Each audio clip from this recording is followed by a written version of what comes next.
Imam Syafi'i berkata, saat sudah menghafal Al-Quran, aku sering pergi ke masjid dan belajar kepada para ulama.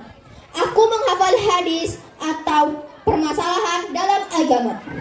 Dahulu rumahku di Makkah, di kampung keluarga Al-Haif. Jika aku menemukan tulang yang sudah kering, tulang itu aku pakai untuk menulis hadis atau sebuah permasalahan agama. Assalamualaikum warahmatullahi wabarakatuh. Selamat datang kembali di YouTube channel Masjid Kasih TV. Jangan lupa untuk like video ini, subscribe channel ini, dan bagikan kepada teman-teman agar semakin banyak yang mendapatkan manfaat.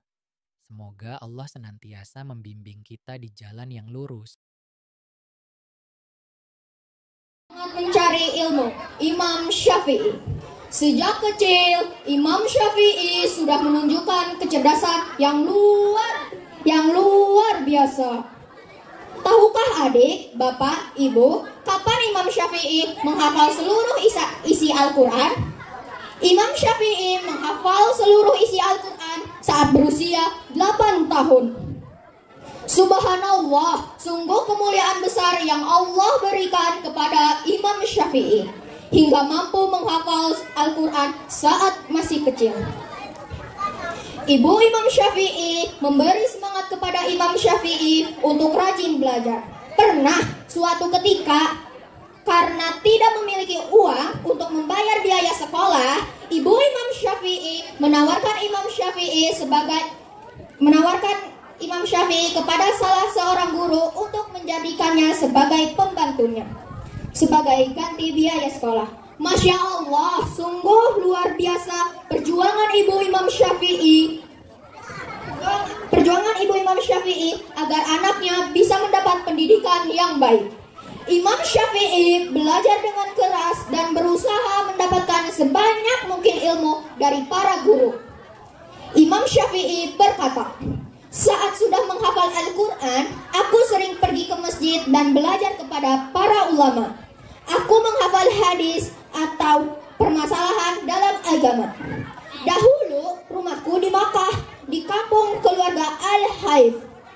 Jika aku menemukan tulang yang sudah kering, tulang itu aku pakai untuk menulis hadis atau sebuah permasalahan agama. Lihatlah semangat Imam Syafi'i dalam belajar.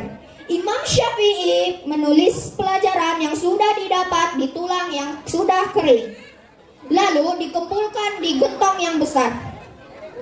Setelah belajar dari banyak ulama di Mekah, Imam Syafi'i pergi ke Madinah untuk bertemu dengan Imam Malik.